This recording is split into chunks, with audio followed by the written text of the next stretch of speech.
Hello everyone, welcome back to my channel. ఈరోజు మన ఛానల్లో సరికొత్త రెసిపీతో అయితే కనుక మీ ముందుకు వచ్చేసానండి.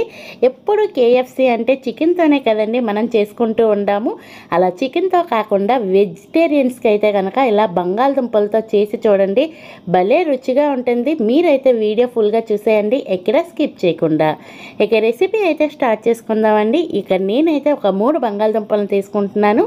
ఈ 3 బంగాళదుంపలను పైన ఉన్న తొక్కనైతే కనుక ఇలా పీలర్తో పీల్ చేసేయండి. పీల్ చేసేసి ఈ బంగాళదుంపల్ని వాటర్లోనే వేసుకోండి. అలాగే ఈ లోపైతే మీకు చిన్న రిక్వెస్ట్ అండి, మన ఛానల్ ఇంతవరకు ఎవరైనా సబ్స్క్రైబ్ చేయకపోతే ప్లీజ్ అండి సబ్స్క్రైబ్ చేయండి.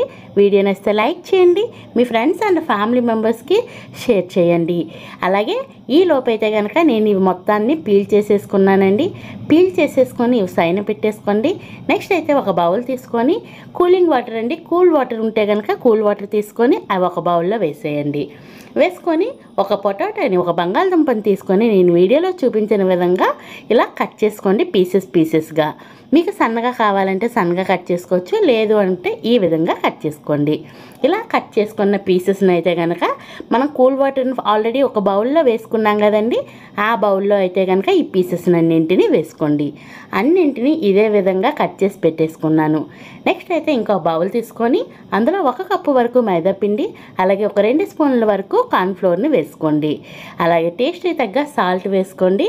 కొన్ని ఐటమ్స్ అయితే కనుక మైదా పిండితోనే బాగుంటాయండి. కేఎఫ్సి అంటే కంపల్సరీ మైదా వాడుతారు. అలాగే నెక్స్ట్ అయితే కనుక టేస్ట్కి తగ్గ కారాన్ని వేసుకోండి. కారం ఇక్కడ నాకు 1 స్పూన్ వరకు పట్టింది. అలాగే ఇందులో అయితే కనుక ఒక 1/2 స్పూన్ వరకు చికెన్ మసాలా ఉంటే చికెన్ మసాలా వేసుకోండి, లేదు అంటే గరం మసాలాని వేసుకోండి. వేసుకొని ఇవన్నింటిని బాగా కలిసేటట్టు ఫస్ట్ కలుపుకోండి. కలుపుకున్న తర్వాత ఈ పిండిని అయితే ఒక 2 భాగాలుగా చేసుకోండి. ఇలా చేసుకొని పక్కన పెట్టేయండి ఒక బౌల్తో. ఇంకొక బౌల్లో అయితే కనుక కొంచెం వాటర్ వేసుకొని నేను వీడియోలో చూపిస్తూ ఉన్నాను చూడండి, ఆ విధంగా బ్యాటర్ అయితే కనుక కలిపేసుకోవాలి. లమ్స్ ఏమీ లేకుండా నీట్గా మొత్తం ఇలా అంతా కలిసేటట్టు ఒక విస్కర్తో కానీ లేదంటే ఫోర్క్తో కానీ ఇలా బాగా కలిపేసుకోండి. కలుపుకున్న తర్వాత మీకు కంప్లీట్గా కలిపేసినాక చూపిస్తాను. ఇలా కలుపుకున్నాం కదండి. బ్యాటర్ అయితే మరీ పల్చగా ఉండకూడదు, ఈ విధంగా థిక్గానే ఉండాలి.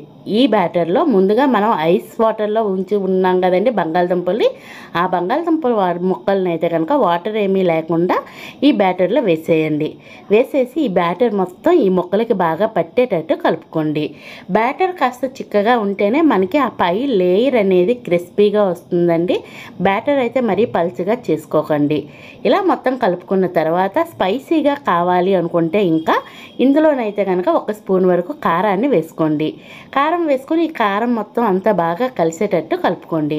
మరీ చప్పగా లేకుండా ఉంటాయండి. ఇలా మొత్తం కారాన్ని వేసుకున్నాక కలిపేసి పక్కన పెట్టేయండి. చూస్తున్నారు కదా, ఈ విధంగా రెడీ అయినాక మూత పెట్టేసి ఒక 15 మినిట్స్ టైం ఉంటే కనుక పక్కన పెట్టేసుకుంటే మనకి అవి బాగా ఉప్పు కారం అనేది బాగా పట్టి ఉంటుంది.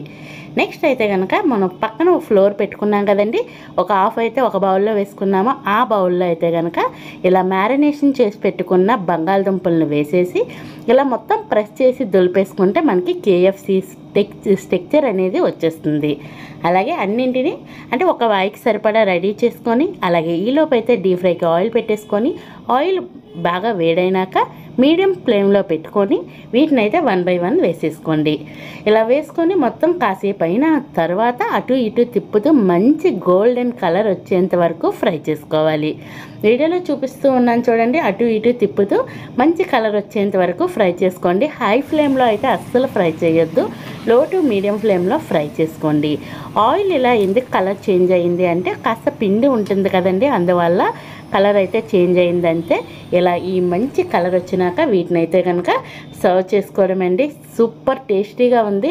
మీరైతే కనుక కంపల్సరీ ట్రై చేయండి. రెసిపీ ట్రై చేసినాక ఎలా వచ్చిందో కామెంట్ బాక్స్ ద్వారా తెలియచేయడం మాత్రం మర్చిపోవద్దు. అలాగే ఇంకా మన ఛానల్లో మంచి వీడియోస్ ఉన్నాయండి. Veg and non veg snacks చాలా మంచి రెసిపీస్ ఉన్నాయి.